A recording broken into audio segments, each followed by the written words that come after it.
ganun nga, fake rich lifestyle. Sakit daw. Dahil sa Bakit? social media. Ganun, Dahil naman sa social media yan. Ako dumating din naman ako sa ganyan eh. Puro natira nga sa akin, puro pamorma na yan. Kasi putang ina, alam niyo yan, di ba? Nagkandalubog-lubog, di ba? Sinisita na nga ako. Hindi parehas yung ano mo, sa kotse mo, sa forma mo. Putang ina mo, yan na natira eh. Ano ka nagawa, di ba? I'm just being real, di ba? Pinang ina.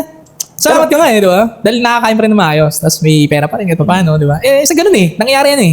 Fake It rich happens. lifestyle. It Yung happens. ano kasi pare, simula talaga nung naging talamak na nga yung social media, hindi na talaga natin maiwasan or karamihan sa atin, mga Pilipino, na maghanap talaga ng validation dyan sa social media. Basta, para sa akin, isa talaga sa sumira ng Ng balanse, ng ayos. tao, yung paano Yung mag-isip potangin ng internet. Oh yes, talaga yung social media na yan. Katulad niyan, kahit hindi nila kaya, no? Kunyari, hindi nila kaya mag-Starbucks dahil estudyante pa lang sila, magkano yung baon nila, 300, 200. Pero dahil alam nila na merong something na dating pagka naka-Starbucks ka, ibigay din lang bumili. Status. Tapos, at the end of the day, walang naipon, wala nang pamasahe, mangungutang sa mga friends Humarap ka na sa akin. Sa camera ka pa nakatingin eh. Diba? Sabihin mo na sa mukha ko.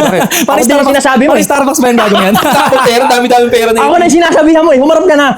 Lagi may Amerikano sa kotse. Lagi yung binibidyo, di ba?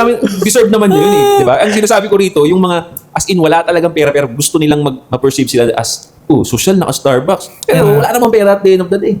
Pero dahil yun nga, dahil sa social media, validation. Di ba?